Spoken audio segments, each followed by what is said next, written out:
looking very confused at that song. Plenty Good Room.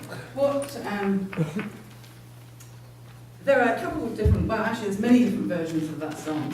That was a version by Vocalicious.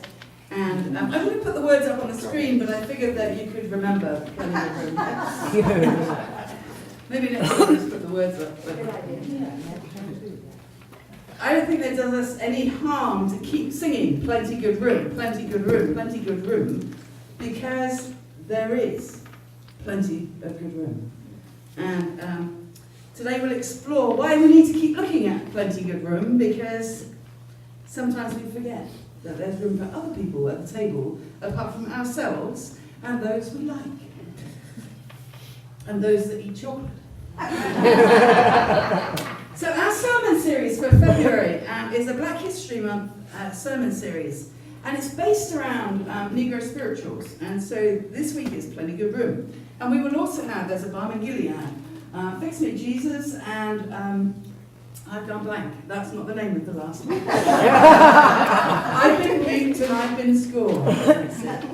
And this sermon series was written by Reverend Larry D. Pickens.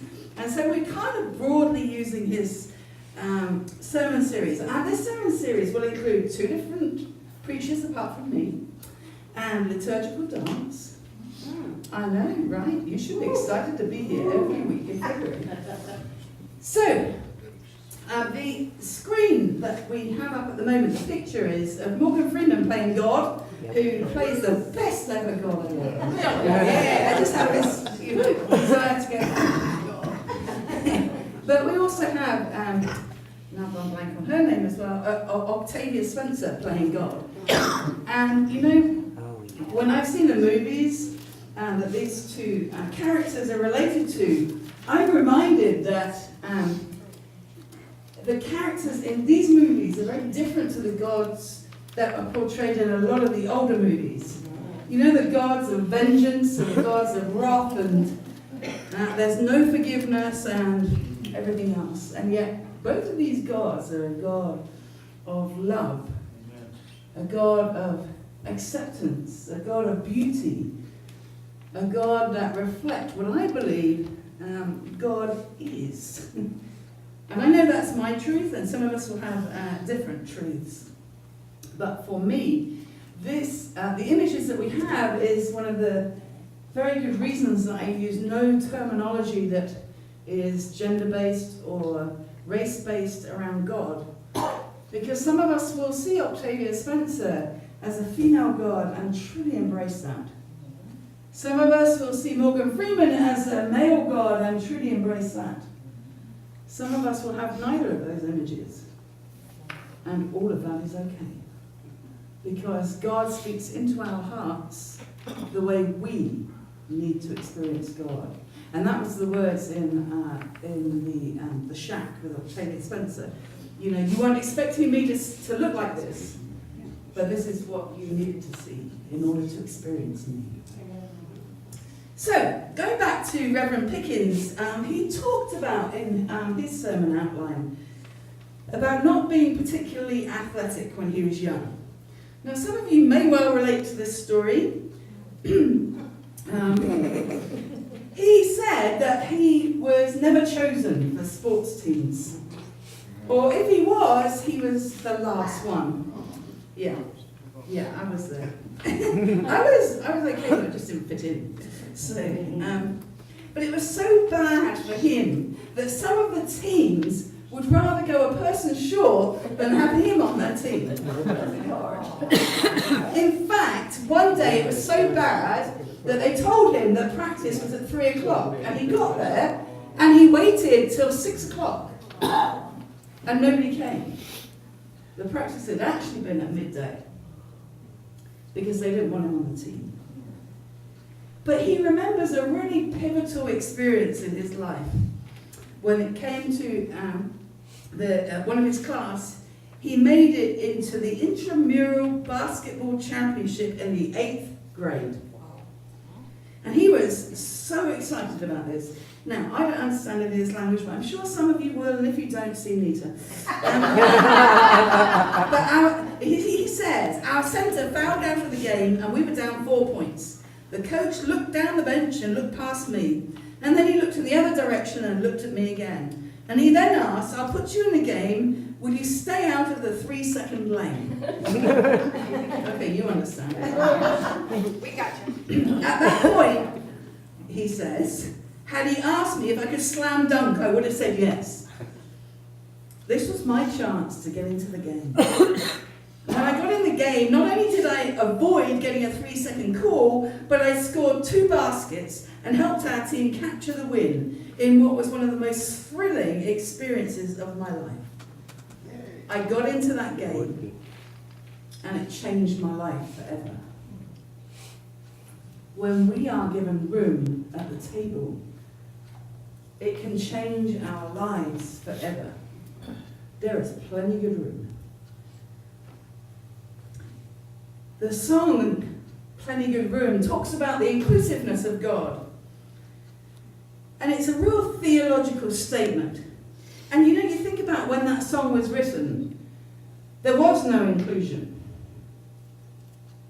There was absolutely no inclusion for people who had anything other than white skin. There was no inclusion for native-born people. There was no inclusion for African Americans. There was no inclusion for Hispanic. And so this Negro spiritual was written to say, they may not give us room, but there's plenty of room at God's table. And for some people, that was all they had to cling on to, because nobody was telling them that.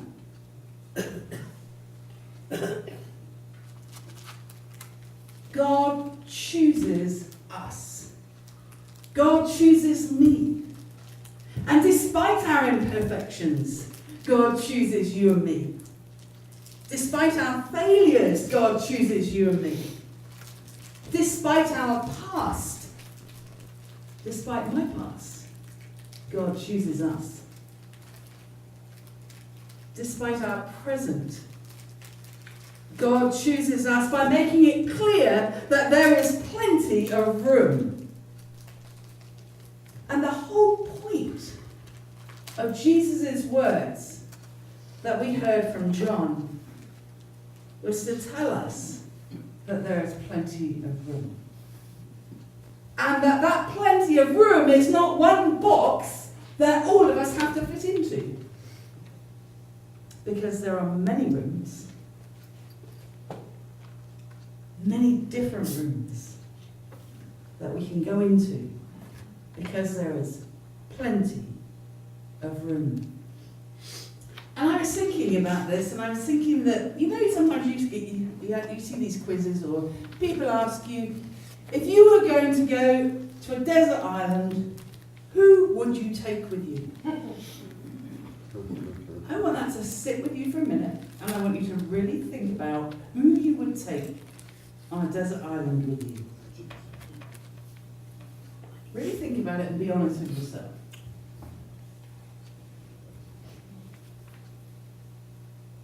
What does that image look like? Does that image truly reflect the diversity in your life, the diversity in your community? Or did you automatically go for people that are like you? Did you automatically go for people that make you comfortable? Because when I did it, I have to put my hand up and say that the first couple of people that popped into my head were people that I'm very comfortable with. And they would not have challenged me out of any box. But let me tell you that if we went to a desert island with people who are unlike us, we would learn so much more about ourselves than we could ever learn with people that we love and know.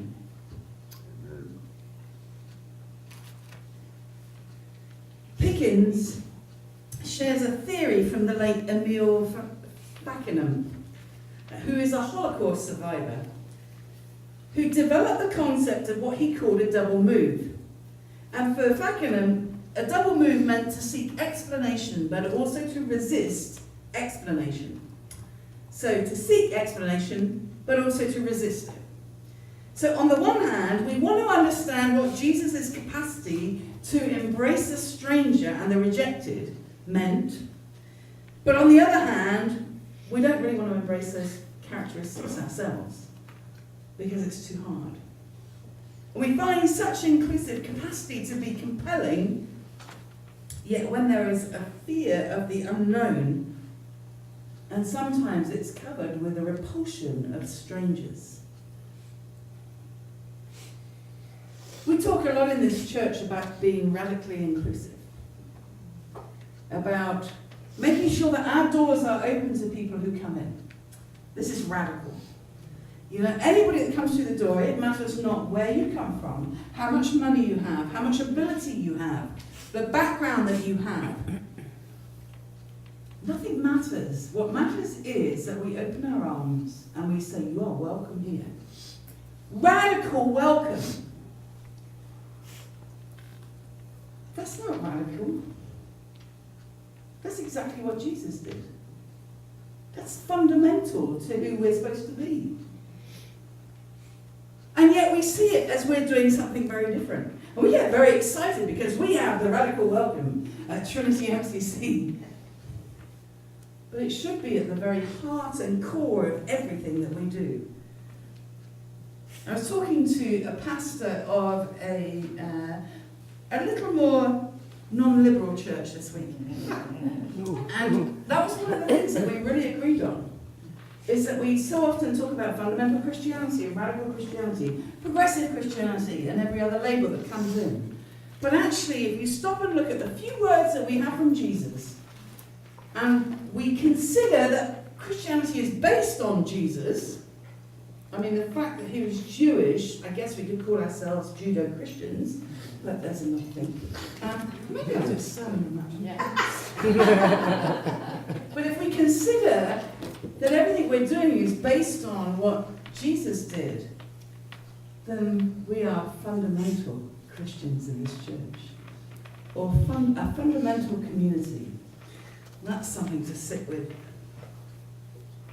One of the things that was also shared was in the sermon series was how we live in a country that has welcomed immigrants over the years. So many areas are very highly populated by immigrants. However, now we're at a time, as has been in the past, where we see racial profiling, where we see racial tension, where black history is seen as a separate history to that of American history. But thank goodness, there are many that are trying to change that rhetoric. And Pickens mentions the Statue of Liberty, where it says, "Give me your tired, your poor, your huddled masses, yearning to breathe free. The wretched refuse of your teeming shores. Of your teeming shores. Send these, the homeless, tempest tossed to me. I lift my lamp beside the golden door." And what he suggests is that in our spirit and in our history, we have been an inclusive nation. But in our fear and our anxiety, we struggle with the presence of other. There's plenty of good room. Recently there was an article written, and it was called 3 Words for the Church in 2019. We were wrong. Yeah, get that. The church said, we were wrong. Oh, the church didn't say it. Somebody said it. I wrote an article about it. But there are churches that have said that we are wrong. And this is by Mark Wingfield, and one of the things that he said that the church has been so wrong at is we were wrong about race. You know, I've heard since I've been here that Sunday morning is the most separated time in this country. How is that? Why is that? And he suggests that even those of us who believe we are sensitive and thoughtful about race often don't know how little we know. What if you were born on third base and think you can tell other people how to get to home base? That's a problem even the most sincere white folks don't get. Because of our skin colour, we were born at least on second base. And so therefore we have no right to coach others about how to get out of the batter's box and to first base. On the other hand, a huge portion of the American Christian church still haven't been able to admit the church was wrong about slavery. The church has been unable to confess America's original sin.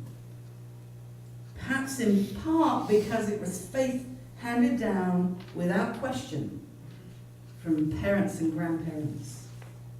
And isn't that part of our problem? That we get so much handed down to us that we forget to ask questions. Just this week, somebody was telling me that there was no room at their family table for them because of who they were. There's plenty of good room. But we put up with this snapping ducks. I was telling the worship team before that it's a saying that's much more polite than a word I could use. That we put up with this rubbish. Because that's how it's always been, that's what we've always heard. And it's time to change it, because there is plenty good room.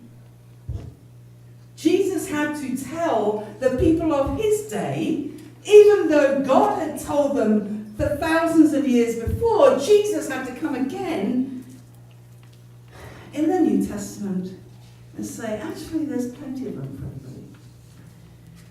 Jesus had to tell the people of that day that they were wrong. Had to stand up and look like an idiot in front of religious leaders to tell them that they were wrong. I did that the other day. Now WUFT are doing an article on it. I don't even know where that's going, that article, but it's going to be interesting. It is time to stand up and look like an idiot, each one of us. Because if we don't change the system, who will? We need to change the system within us, because each of us has our own bias. Each of us has our own prejudice. And that's why I said to you, think about who you would take to a desert island. And just by the thoughts that you have will show your bias. So each of us, I believe, needs to address our own bias. And then needs to look at what we can do in the community. Do you want to flick that on for me, Margaret? What? So we have another a slide up there that says two things, and one is social justice and one is charitable works. Now we hear a lot in Christianity about charitable works, and the description here says it meets basic needs of individuals, and these are the kinds of things that we do. We help at the homeless shelter, we make the quilts at Christmas, during the year for winter, donate to food pantries, sponsor maybe a refugee camp. Back. Did I do that? No, probably not. I forgot to do it. Can you go back, please? There you go. And the other foot says social justice. Now, social justice means that we remove the root causes so that we can improve the structure, so then we don't need to do the charitable works. I think some of us forget and are happy to do the charitable works, but either don't know how to address social justice issues or are afraid to. So I encourage us as we continue to journey to look at whether we do charitable works or whether we truly look to change the system that causes those problems in the first place. Now you can put it on to the next slide. The next slide is a picture of Dr. Dorothy Height. And some of you may never have heard of her, but Barack Obama actually referred to her as the godmother of the civil rights movement. She served as the president of the National Council of Negro Women for over 2 decades and was instrumental in the integration of all YWCA centres in 1946. The integration of all YWCA centres in 1946. she was willing to take that social justice to the next step. Tim, could we put the air conditioning on, please? I believe people are getting a little warm. If she is willing to do that in 1946, what are we willing to do in 2019? And how sad is it that we even have to do that in 2019? The gospel challenges all of us to move outside of our historical and cultural identity and embrace God's call to inclusiveness. If you are willing, I challenge you to come out of your little box, to embrace the shunned, move out of a comfort zone, and encounter a world in the way that Jesus did. There is plenty good room. And when you have experienced the passionate and enthusiastic acceptance of an inclusive God, an inclusive love, then you should want to pass that on to everybody else. So I encourage you to choose your seat at the table and then invite others to find their seat with you. I would much rather get to heaven having loved too many people than being in the box that says I judged too many people. And I hope you will join me in that heaven. As we continue our worship this morning, I accidentally put myself down to do the offertory, which I never do. Snapping ducks. Snapping ducks, I know, snapping ducks indeed. As we take our offertory this morning, I pray that you will give whatever it is that God is placing on your heart. More importantly, that you will give your love to other people so that God's inclusive love can be spread and so that all that you encounter know that there is plenty good room. Will you join with me as we sing, Great is Thy Faithfulness? Thank you.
may they truly be used in ways that can reflect your unconditional love that says there is plenty of room.